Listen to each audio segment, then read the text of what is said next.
Now, I usually avoid saying things like worst anime ever or anything like that, but there are a fair few shows that sit right down at the bottom of things I'm willing to bother to watch. Most of it's just unquestionably hot garbage, stuff that fails to launch, that sort of thing. The stuff that's not good bad or funny bad, just straight up bad. X Driver the movie, for example. But then you get shows that are supposed to be comedic that simply fail to produce a laugh. This stuff that can't seem to garner even a chuckle no matter how hard it tries. Stuff like Doujin work, for example. Now, before you get the pitchforks out and start sending comments about how Najimi is your waifu, let's get into the backstory. Doujin work started out as a 4 koma manga by Hiroyuki. No last name, just that. He, and it is definitely a he with this kind of writing, also worked on Aho Girl and Comic Artist and his assistants. And he made a bunch of Tsukahime and Fate Stay Night Dojinshi, so at least he knows roughly what he's talking about as far as making Dojin, which roughly means self-published manga. Most of it's porn. Don't be shocked. Dojin work, however, is basically a dirty version of Comic Party. Whereas Comic Party was adapted from a Girl Get Game and became a more chaste, harem-ish show about self-expression, Dojin work is all about the wrong things. Osana Najimi, who may as well be named Gale next door, goes to a convention with her friend Suriori, who is just kind of evil. Suyuri is Najimi's entry into this world, and she makes bank making doujinshi about sexual assault. But hey, she's making money, and Najimi, in spite of not having an Osakan accent, is real keen to make money off of this new type of work. So already we've got a main character who's getting in this for very much the wrong reason, despite having no understanding of either storytelling or art worth a damn. That's a big problem. But if you lack one, you can make up with the other, but if you lack both, well, she's got a mountain to climb if she wants to be successful. Now you might be thinking this doesn't sound particularly comedic, and you'd be entirely correct. Most of the comedic elements in this come from misunderstandings and purposefully fake wordings that sound extremely sexual in nature, which makes sense when everybody's just going around making porn all the time. But the delivery isn't there, it just sort of hangs. When something goes awkward in Azumanga Daioh, for example, there's like musical cues to go along with it, and the show has time to breathe it in and really harvest that awkward feeling. And when something is weird in TQ, there's no time to dwell on it because everybody's talking at lightning speed, which makes it, well, TQ is something else, I'll tell you that for free.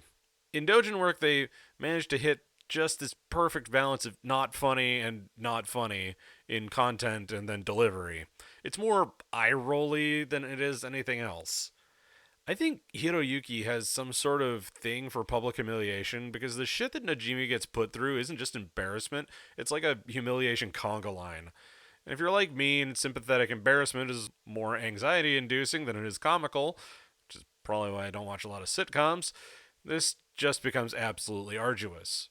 And did I mention that these episodes are only 15 minutes long? So that should say something. This is the opposite of fun, folks.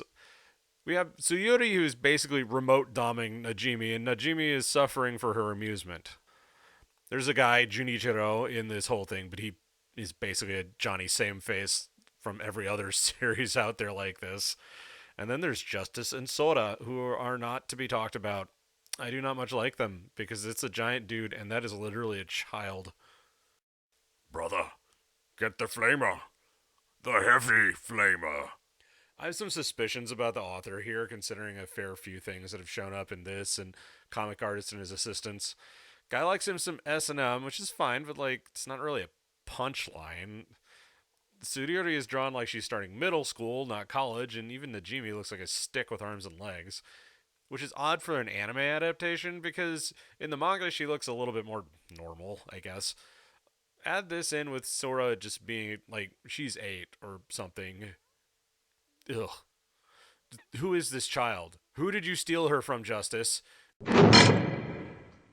But consider how many of these elements also show up in Comic Artist and his assistants, and it's like, alright, bud, I think we get it.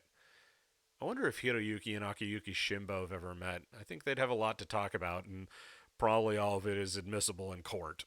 At any rate, the main problem with the way the Dojin work presents itself is mostly in the way that it basically fails to be funny. The writing is just doing the thing, which they seem to imply should be making comedy happen, and it's shot from very stock, still angles. There's no real explosive wackiness, it's just hanging on embarrassment. Now, maybe this is just my personal take on it, but if you're going to animate something, you should animate it in such a way that you can see something in this cartoon that you can't see in real life. Exaggerated expressions, explosive reactions, the sort of thing that signals to an audience that this is the joke. And if you don't laugh at the situation, you can laugh at something that would show up on the Inhuman Anime Girl Noises Twitter, right? By contrast, in Western TV, we have a laugh track. But the point being, this is a situation where there's just kind of a failure on a number of fronts to fire on the usual cylinders. In kind of the same way that interspecies reviewers ended up being like a sneaky porno, this is sneaky humiliation porn under the flimsy guise of telling a story. At least for the first half. They managed to wrangle it around like a fisherman and a marlin about 6 episodes in, but then we're greeted with a whole host of other structural issues.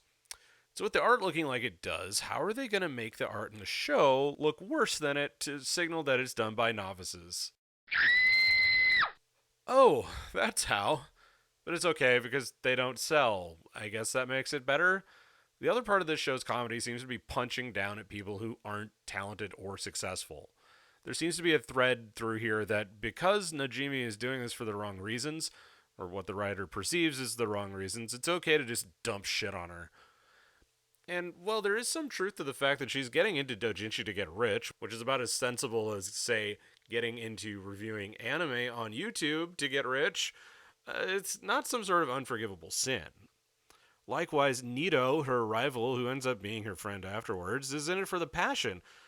Well, mostly passion between men, but she seems better equipped for this.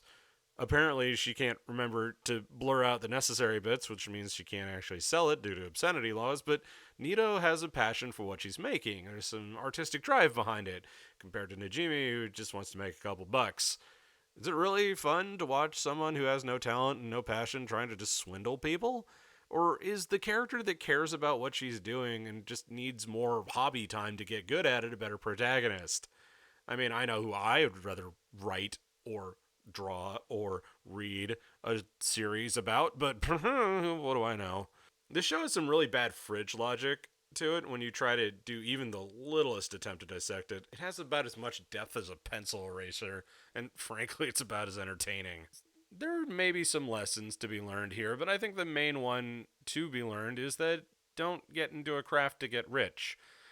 You can sort of tell when people are just doing a hobby for the wrong reasons. People who get into competitive gaming to win every time. Artists at conventions who have only popular thing from this year, or whose art looks like the same figure in different body paint. The ones that have some thought behind it, who have some passion for the craft, you can tell. Even if they're not the best artists, even if they're not selling a whole ton, they're the ones that stick with you, the ones who see at conventions every year and smile and wave at them. It might just be a weird quirk of the writing that doesn't feel much like Najimi has a passion for what she's doing, or really for anything. Maybe in the manga it's a bit less obvious, but it certainly doesn't show here. But you know what the worst part is? A show like this that is only 15 minutes an episode, including opening and ending, feels sluggish and interminable. Instead of watching Doujin work, try writing your own doujinshi in the same 300-minute time span. Sure, it'd be better than whatever schlock Najimi can produce. Mercifully, nobody wasted the time to try and dub this thing, so it's sitting on Media Blaster shelves, sub only, and will forever sit there as a monument to Media Blaster's hubris, but you can pick it up relatively cheaply. And not to yuck anyone's yum, I think there's a very specific audience for this. I just don't know how many of the like 8 people who are into the same shit as Hiroyuki actually would bother to pick up the show. But we'll have to see. That being said, this is Professor Otaku, the greatest American anime critic, signing off.